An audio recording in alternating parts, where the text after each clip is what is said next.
Alhamdulillah wassalatu wassalamu ala rasulillah wa ala alihi wa ashabihi wa mawala la hawla wa la quwwata illa billah.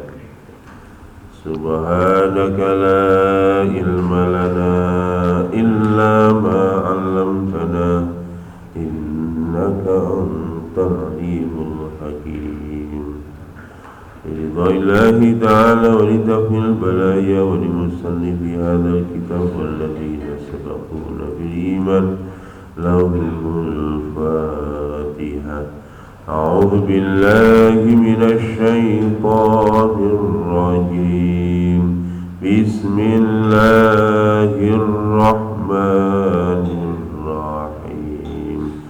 الحمد لله رب العالمين الرحمن الرحيم مالك يوم الدين إياك نعبد وإياك نستعين اهدنا الصراط المستقيم صراط الذين أنعمت عليهم غير المغضوب عليهم ولا الضالين آمين. Masih bab tentang pakaian ini. Wa Nabi Hurairah radhiyallahu anhu qala bainama rajul yusalli musbilan izarahu qala lahu Rasulullah sallallahu alaihi wasallam idhhab fatawadda wa dhahaba fatawadda thumma jaa faqala idhhab fatawadda faqala lahu Rasulullah ya Rasulullah malaka amartahu ayyatawadda'a thumma sakata anhu qala innahu kana yusalli wa huwa musbilu izarahu wa inna Allah la yaqbalu sholata rajulin musbilin rawahu Abu Dawud.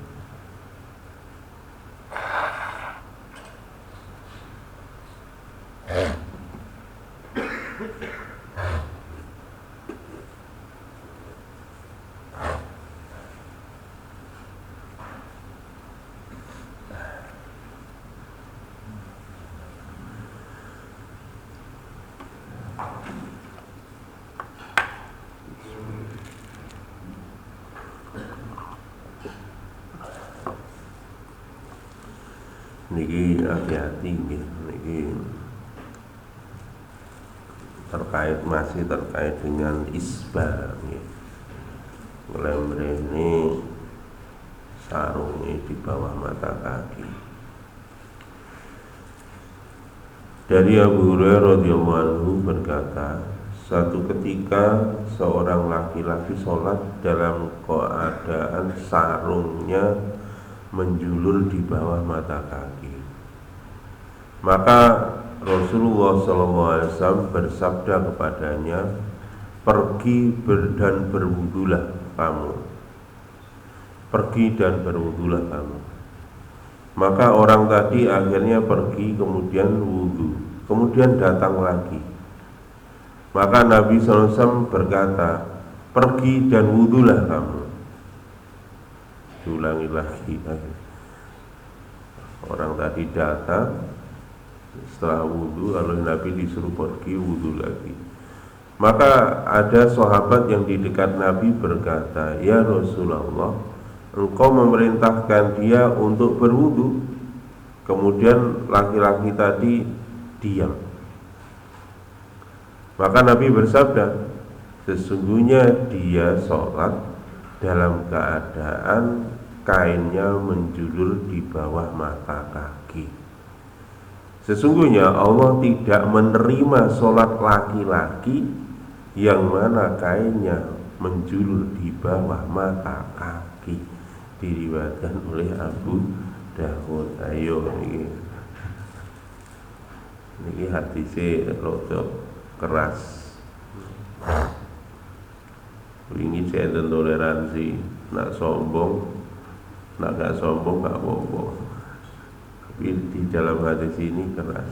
Makanya tolong bapak-bapak nak sholat, apa harus sholat ya gak apa-apa. Apa sholat ini usahakan kainnya jangan di bawah mata kaki, di atas.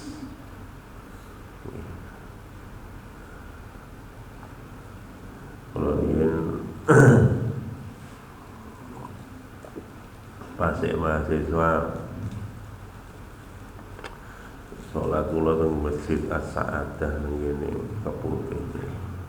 Niku Kiai Syakur niku imam sepuh niku. Nak sholat mesti ngewelekno.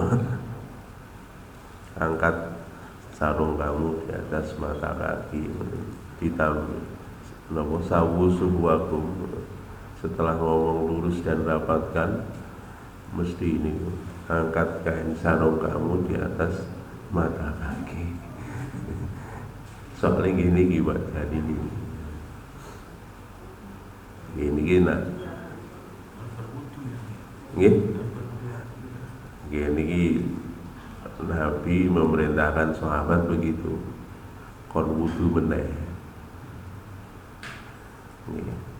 Niki kalau teksnya seperti itu, saya sampaikan ini teksnya hadis. Tapi nak hukum fikih itu kan ninjonya bukan dari satu hadis. Kalau hukum fikih ditinjau dari berbagai hadis. Makanya dari macam-macam hadis yang riwayatkan macam-macam, maka diputuskan ya, disimpulkan bahwa yang membatalkan wudu ini, termasuk buang air kecil, keluar sesuatu dari jalan depan, belakang dan seterusnya. Itu diformulasi hukum fikih tidak termasuk menjulurkan kain di bawah mata kaki. Ngeten iki nak ketemu tengene hukum fikih jatuhe niku istilahnya makruh tanzih atau makruh tahrimi. Jadi makruh mendekati haram, bahasanya begitu. Tapi masih di dalam kategori makruh. Kecuali kalau hadisnya terkait seperti ini banyak, ada 10-15 hadis kok Nabi melarang seperti itu. Kemarin kan Abu Bakar saya ditoleransi, mboten napa-napa. Makanya cetuke hukum kurang luwih ngoten. Nggih, mengki sing ben jelas nah kepethuk pakar fikih dipuntang-letaken mawon. Tapi hadis ini cukup memberi peringatan kepada kita, wahai kaum laki-laki, nak sholat ojo kaine nglembreh ning di bawah mata kaki. Niki dieling-eling. Makanya dari pembicaraan kita dari awal sampai akhir, niki kesimpulan nak saya simpulkan. Nggih, pakaian itu ya sing paling apik di atas mata kaki. Wah, lah teroris lah. Nah, ini sekarang itu stigmanya ketika orang mengamalkan sunnah itu stigmanya cap teroris, cap fundamentalis. Enek-enek sakniki radikal, enek-enek cape apa Wahabi. Nah ini Pak, hati-hati ngeten iki nggih. Cap-cap ngoten niku ora usah dianu. Sing penting Kanjeng Nabi pripun biyen nggih pun kita niatkan dalam hati cinta kepada Nabi. Niate ngoten mawon. Mulane ora usah melok-melok ngecap nggih. Pun to. Nah, melok Kanjeng Nabi Gusti Allah niku dawuh qul in kuntum tuhibbunallah fattabi'uni yuhibbukumullahu wa yaghfir lakum dzunubakum. Katakanlah oleh Muhammad kepada umatmu, jika kalian mencintai Allah, ikutilah aku. Awake dhewe niku bukti ini mencintai Allah itu ya mengikuti Kanjeng Nabi. Dan memang Pak, gandengane wong niku nak mencintai Nabi niku pun ngeten iki. Makane di Quran nggih ngepun diwai woro-woro kali Gusti Allah, wala yakhafuna laumata laim. Janganlah kamu takut, janganlah kamu keder, janganlah kamu mundur celaan dari orang-orang yang suka mencela. Makane awit biyen niku saya nek jenenge netizen niku nggih enten ket biyen, cuma nak sakniki niku kan mergo gawe sosmed iki, detik ini juga seluruh dunia bisa melihat. Niku masalahnya. Nah zaman biyen kan nggih berita dari kono-kono, dan orang yang mengikuti Nabi ya distigmakan dengan stigma-stigma negatif. Itu memang sejak dulu seperti itu. Makanya nggak usah keder ya. Kenapa? Karena kita niatnya loh untuk mencintai Allah, mencintai Rasulullah.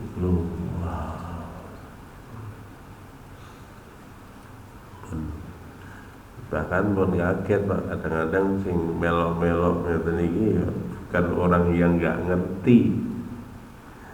Bahkan enek gelari sampai enek rentep gelare iki lho dawa ya ya kira ngoten iki. Bahkan bukan hanya itu, ada orang-orang yang ngajinya pun juga di Timur Tengah.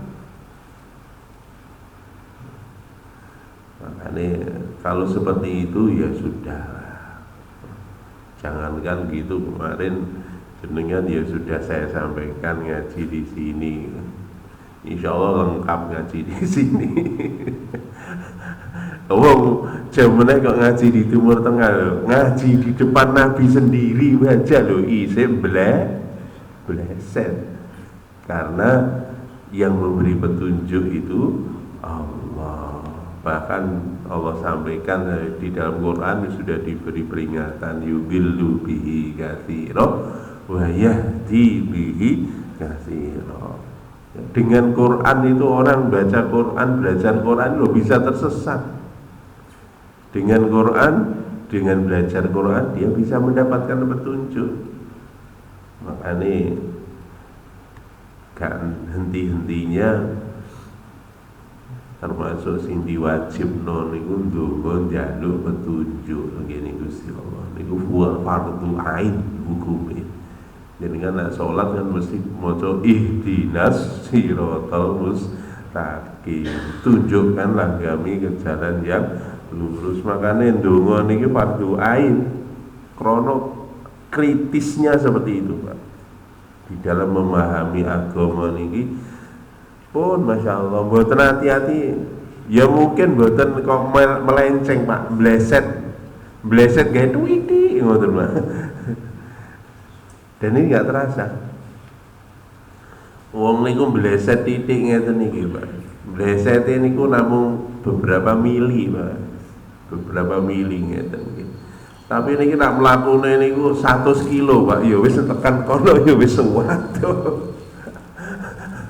Gini kita nih Pak, gak sadar wong niku roh sudah keluar dari jalan yang lurus. Makanya di dalam Quran Allah sampaikan jalan lurus. Awake dhewe lho ora kok mlaku lewat jalan lurus niki Pak, mboten sadar menteng. Alon cucu lho wis sadar. Yubillah an sabilillah.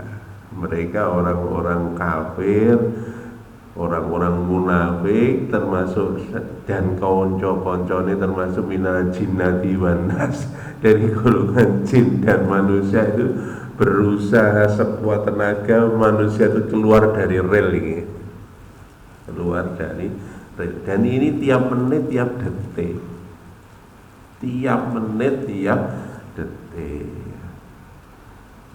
Jenengan mlaku ning kene mripate lurus bisa, lurus kok kene.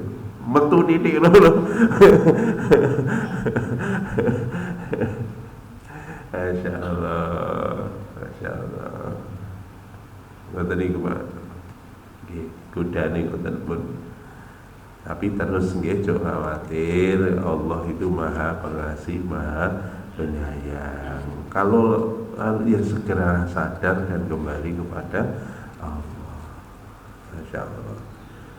Dino niki ngoten Pak.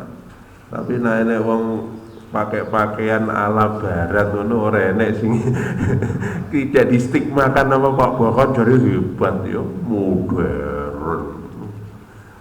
Ngai klambi, ngai dasi, ngai jas. Iku kira-kira apa? Ora enek Pak wong ngakoni iki kebarat-baratan gak ono. Ono.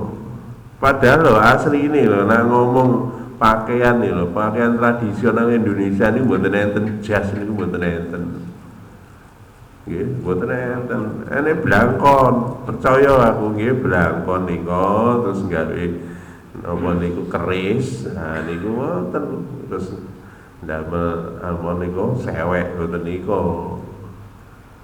Nah Madura ya niko sing ireng, nah adune bendina gawe ngono kuwi adune. Itulah pakaian tradisional. Tapi hati-hati nggih nek pakaian tradisional Jawa. Ya wong wedok ya kembenan tok wah iki ngelu. Aja. Artinya ngoten ya, kalau kita mau jujur, pakaian tradisional Indonesia itu kita loh setiap daerah sudah punya pakaian daerah masing-masing, nggak pakai jas, nggak pakai dasi.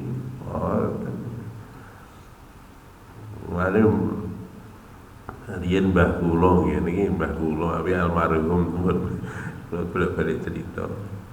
Mbah kula niku zaman Mbah kula nggih, ora saiki lho. Fatwane nak ndamel dasi, ndamel jas niku haram. Sapa sibih wong kafir jare ngono. Man tasabbaha biqaumin bahwa minhum. Siapa yang niru orang-orang kafir maka dia termasuk kelompoknya orang kafir. Niku Mbah kula biyen. Niku Mbah kula biyen. Nah kula ya napa iki.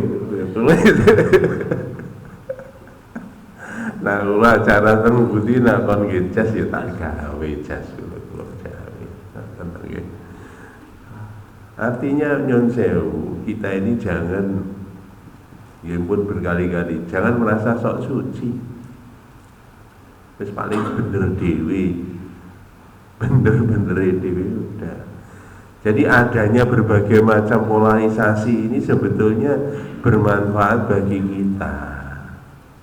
Kita jangan merasa nakon mungkin sudah tertib mengikuti sunnah, sudah di atas mata kaki, orang si mencibir. Alhamdulillah. Nak dilem Pak tambah gawat, mungkin dasi gede, helmnya gak cukup. Niku bahayane nggih. Engko sing sitok nggih ngono mencaci meneh sing sudah di atas mata kaki mencaci. Wah, iki ahli bid'ah. Iku bid'atin dolalah lah ngono. Weh, lha nek wis model ngeten iki, swarga wis dikapling dhewe ngeten iki nggih padha. Dulure ngeten iki nggih. Nauzubillah. Tidak akan masuk surga kalau ada setitik darah kesombongan dalam dirinya. Hati-hati ya padha karo. Makane adanya seperti ini sebetulnya saling bermanfaat. Pun mulane nggih nek saged diamalno usahane semaksimal mungkin. Tadi pakaian yang terbaik yang dicontohkan oleh Nabi Sallallahu Alaihi Wasallam Dan ternyata pakaian laki-laki ini orang-orang Jawa sudah mengamalkan itu. Jangan lihat orang Jawa, orang Madura niku pakaian asli ya, pakaian daerah di atas mata kaki kabeh. Niku ngoten. Sing klombro-klombro di bawah mata kaki justru itu kebiasaan barat.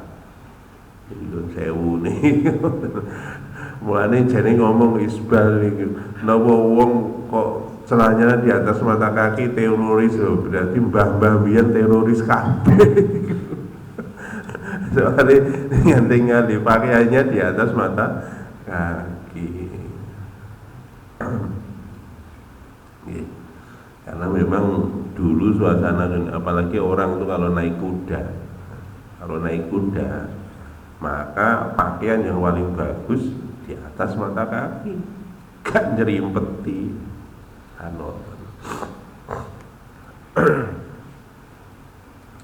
saiki mari mboten numpak kuda nggih, numpak kijang. Kijang. Lanjut. Hadis rada dawa iki gak apa-apa nggih. Bismillahirrahmanirrahim. Lanjut. An Qais bin Bishr at-Taghlibi qala akhbarani abi wa kana jalisan li Abi Darda. Qala kana bi Dimashqa rajulun min ashabi Nabi sallallahu alaihi wasallam yuqalu lahu Ibnu Handaliyah wa kana rajulan mutawahhidan qala ma yujallisun nas. Inama huwa sholatun fa idza faragha fa inama huwa tasbihun wa takbirun hatta ya'tiya ahlahu. Famarra bina wa nahnu inda Abi Darda faqala lahu Abu Darda kalimatan tanfa'una wa la tadurruka qala fa'atha Rasulullah sallallahu alaihi wasallam sariyatan faqatimat faja'a rajulun minhum fajalasa fil majlisil ladzi yajlisu fihi Rasulullah sallallahu alaihi wasallam faqala lirajulin ila jambihi la ra'aitana khina taqaina nahnu wal atuhu fahamala fulanun faqana faqala khudha minni wa ana al-ghulamu al-ghifari kaifa tara fi qawlihi qala ama arahu illa wa qad batala ajruhu fasami'a bidzalika akhar faqala ma ara bidzalika ba'san fatanaza'a hatta sami'a Rasulullah sallallahu alaihi wasallam faqala subhanallah la ba'sa ayyu jaro wa yuhmada fara'aitu Abu Darda surra bidzalika wa jala yarfa'uhu ra'sahu ilaihi wa yaqulu anta sami'ta dzalika min Rasulillah sallallahu alaihi wasallam yaqulu na'am. Amazala yu'idu alaihi hatta inni la aqulu layab rukanna ala rokbataihi kola amar robina yawman. Nah niki hadis dawa nggih seri mawon.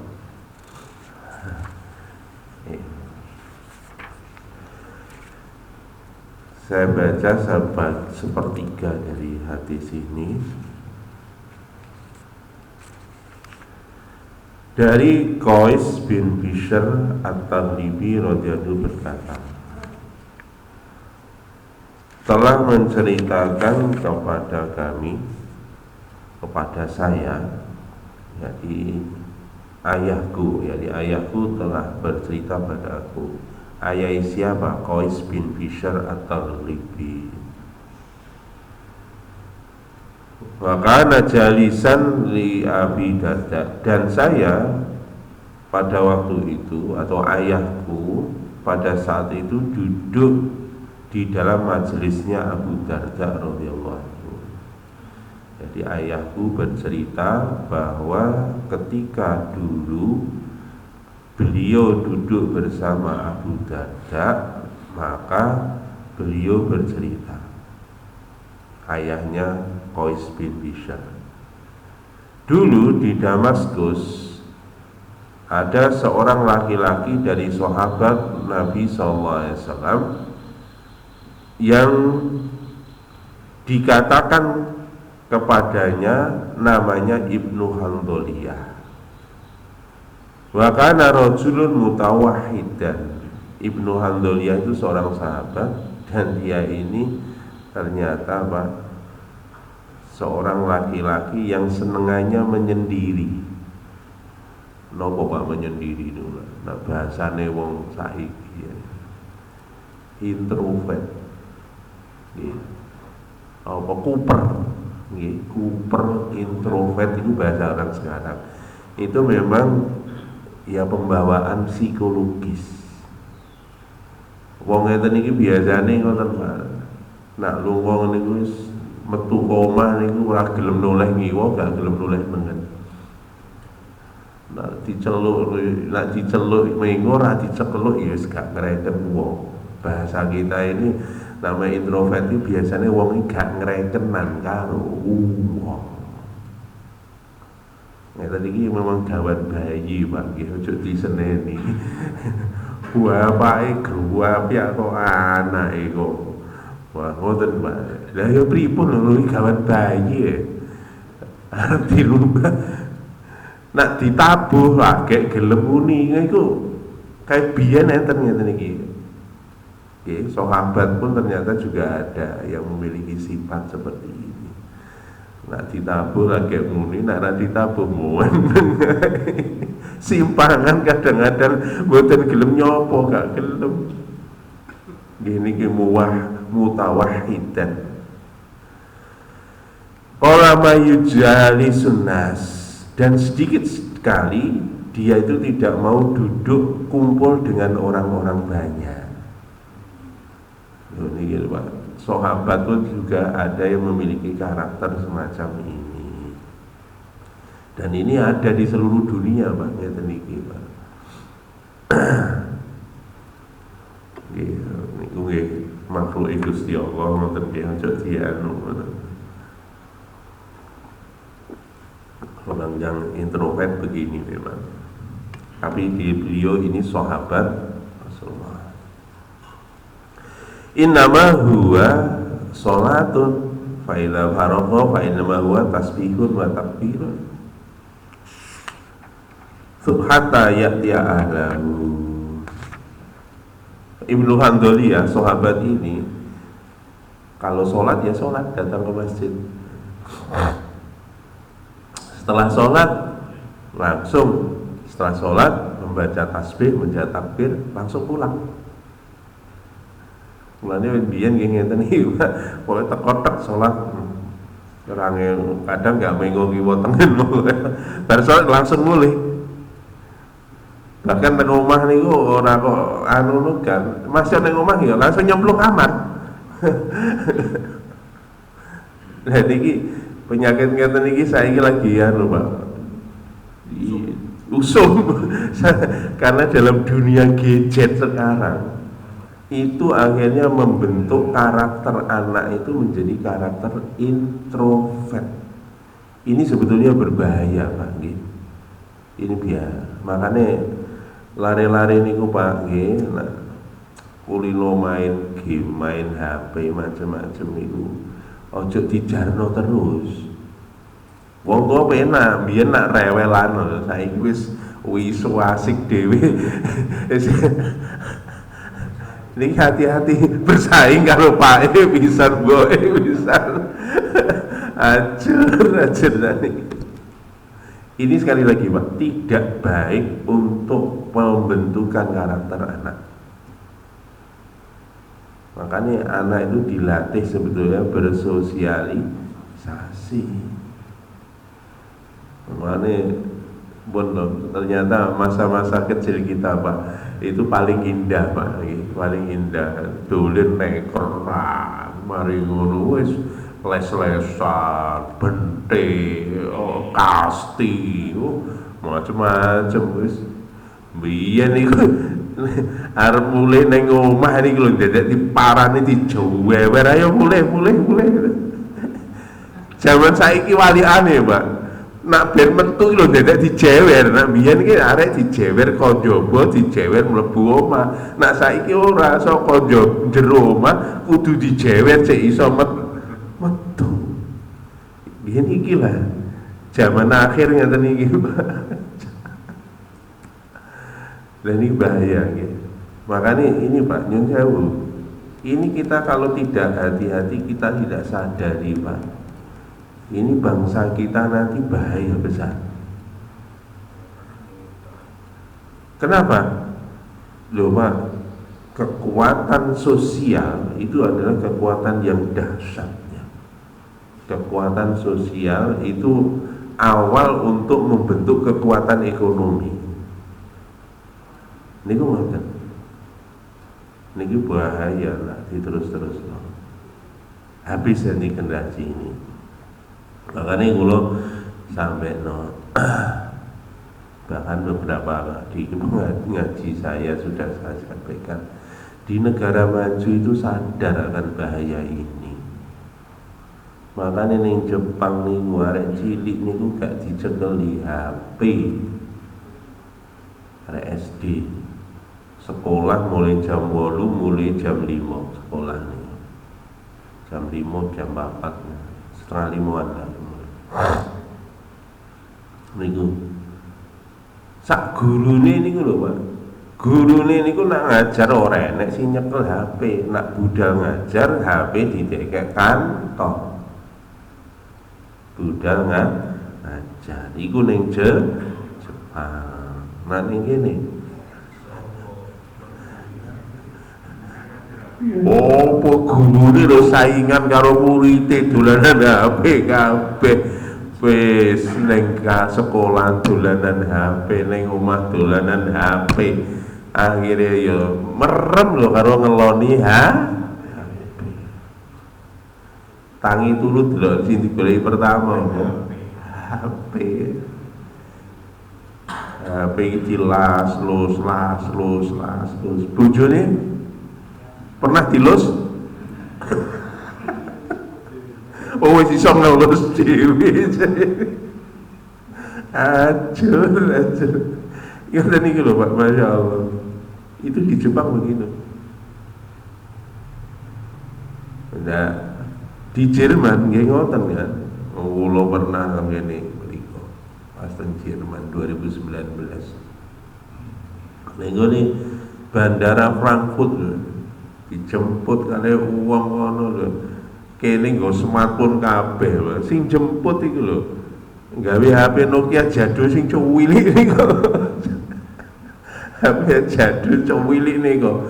Dadi arep goleki wong ya akhire sampai sisipan lho Pak sing jemput kali kula niku lho. Padahal mang wis liwat kene ya jenenge gak padha gak kenal itu. Gak ada smartphone, nah smartphone kan iso foto wajah lho. Niku mboten. Mang padahal bar lewat ini. Lah kene ditelepon HP ini kan yo mati yo. Dalah ora enek sing napa? Kita salah dari Indonesia roamingnya adalah roaming apa namanya internet. Kita beli paketan internet untuk roaming internasional, tidak paket data untuk roaming internasional. Ditelepon nggak kena itu.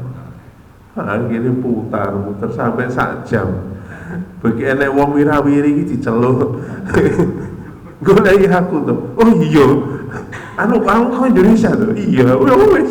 Ya wis. Lho nyuwun sewu, Pak. Ini bukan kok repot bulet enggak. Ternyata orang Jepang sendiri, orang Jerman sendiri itu seperti itu. Mereka paham bahaya smartphone.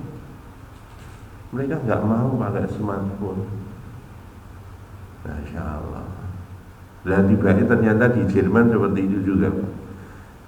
Atau Jerman itu Pak, namanya di warung, di kafe itu di sana nggak ada free wifi. Dan yang kini nak gak free wifi gak payu. Neng kono justru sing payu itu sing gak ono wifi ini. Jadi saya lihat itu Pak, begitu masuk di kafe, di warung, di restoran itu orang ya sudah plek, gak ono sing buka kitab setan gepeng niku gak ono. Jadi ngomong ya karo koncone ya omongan.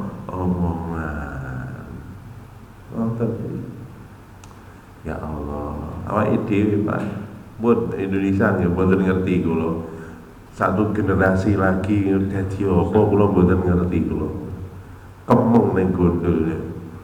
Ya napa ning omah iki lho lungguh bareng iki lho. Ora kenal, kabeh buka HP dhewe-dhewe. Kabeh bahkan nyeluk anake lho sakniki di WA. Padahal ning gone kamar kono di WA. Astagfirullah. Ini yang menyebabkan orang itu introvert. Makanya hati-hati ngeten-ngeten ini jangan di sekali-kali kalau sak keluarga diajak ayo nggawe bareng ngono lho metu nggawe bareng. Ayo apa barbeque bareng ngono gak apa bakar-bakar jagung ngono. Di Longkas kok Idul Adha wis bakar-bakar bareng.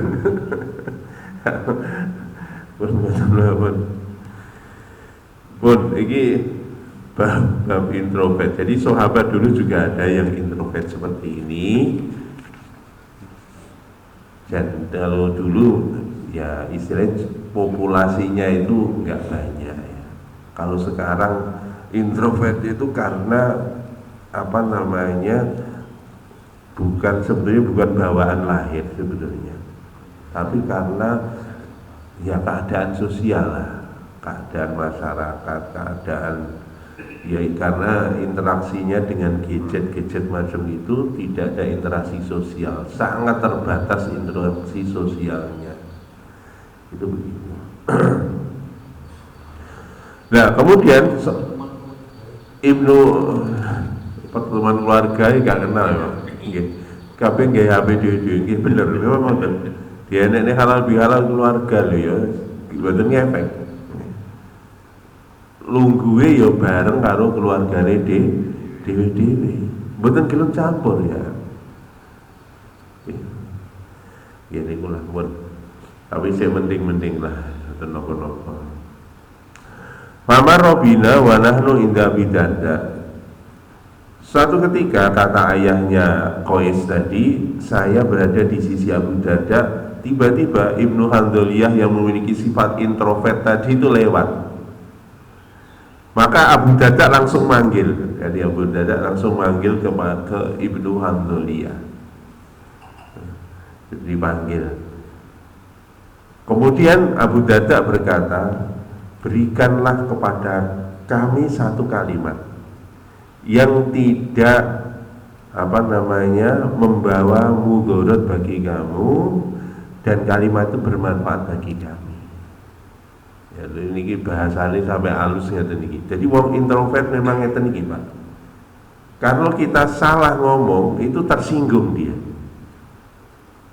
Maka Abu Darda pun ketika ngomong pada orang yang introvert, ngomongnya hati-hati. Aku tolong weono kalimat yang bermanfaat bagi kami dan juga tidak merugikanmu. Kalimat ini terakhir, dan tidak merugikanmu. Ini lho Pak. Nah, wong introvert modelnya ngoten Pak, karena begitu menganggap bahwa ini tidak ada manfaat bagi saya, nggak mau nanggepi. Ya memang kepribadiannya memang seperti itu. Kemudian Ibnu Handoliyah berkata, cerita Rasulullah SAW dulu mengirim satu pasukan.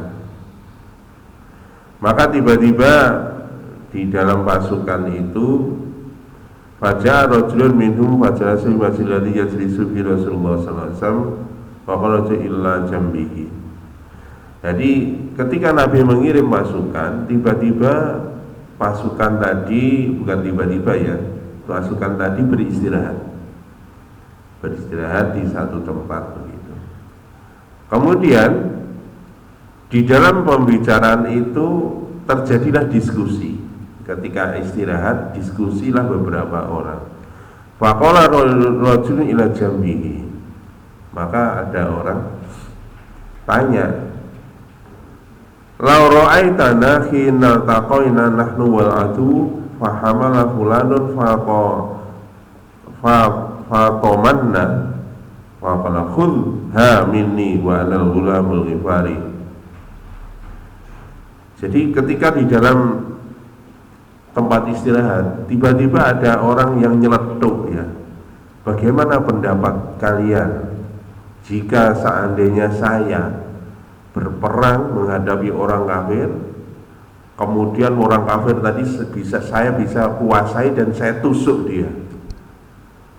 Kemudian ketika saya nusuk itu saya katakan, ini ambil bagian ini, saya dari orang Ghifar. Kalau ada orang berperangai seperti ini di medan perang, bagaimana menurut pendapat kalian? Nah, bahasanya rasa nokon iki lho aku wong kabilah Ghifar. Jok main-main kon aku. Ketika ada orang yang bertanya demikian, maka ada seorang sahabat yang lain menjawab, ma'arahu illa qad batara ajruhu. Nah, menurut pendapatku nek wong ngono kuwi ganjarane terhapus, ganjarane entek. Ngoten, Pak. Soale nopo? Sombong. Soale dia bangga di diri. Fasami abidzalika apa? Kemudian ada satu orang lagi sahabat, ma'ara bidzalika ba'san. Nah, menurut pendapatku gak apa-apa ngono kuwi. Ora apa-apa. Soale apa? Spontan. Aja langsung ngarani ngono kuwi gak ono ganjarane ta. Oh, iku spontan kok. Oleh ganjaran ngono kuwi. Akhirnya dua orang sahabat ini debat eyel-eyelan, Pak. Mulane wong eyel-eyelan iki ket biyen enten, Pak, nggih. Ini terhadap satu statement saja ada dua pendapat. Satu pendapatnya ganjarannya habis, satu ndak apa-apa. Begitu eyel-eyelan maka Nabi mendengar ada gaduh itu, akhirnya Nabi datang. Kemudian Nabi mengatakan subhanallah la ba'sa ayyujar wa yuhmada. Nabi bersabda, maha suci Allah, tidak apa-apa orang itu kalau berperang itu bisa jadi dia mendapatkan pahala plus mendapat pujian orang. Ya. Artinya apa? Kalau tadi berarti Nabi justru mendukung yang mengatakan tidak apa-apa. Kenapa? Karena spontan. Jadi itu maha suci Allah. Kalau dia tidak sama sekali tidak ada unsur niatan untuk menyombongkan diri, maka itu tidak apa-apa. Para itu Abu Darda surun bidzalika. Maka begitu mendengar penuturan Ibnu Handoliyah tadi, maka Abu Darda sangat bergembira. Wajala yarfa'u ra'sahu ilaihi, sehingga Abu Dzar itu berdiri kemudian memandang kepada wajah Abu Dzar, langsung memandang kepada wajah Ibnu Handoliyah. Kemudian berkata Abu Dzar, engkau mendengar itu betul dari Rasulullah? Maka Ibnu Handoliyah menjawab betul.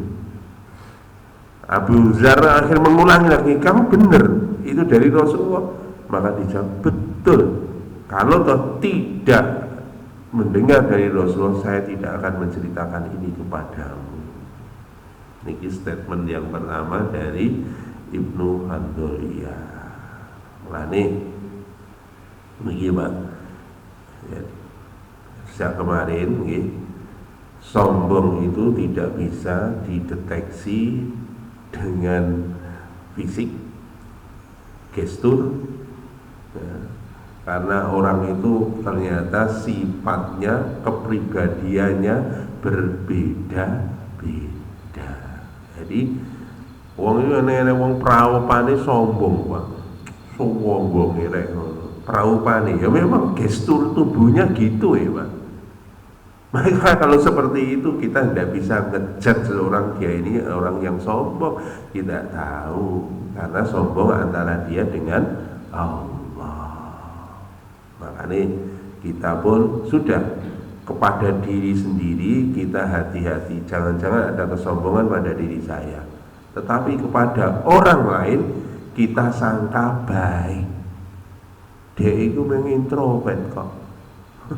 Dia itu lah. Sudah kepada orang lain itu berikan 1000 alasan supaya kita ini sangka baik.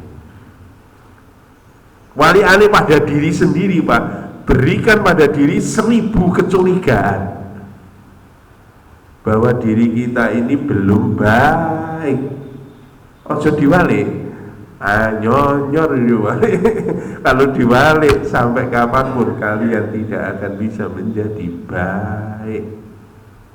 Makanya kepada orang lain, Pak, berikan 1000 alasan untuk mengatakan untuk mentoleransi, untuk apa itu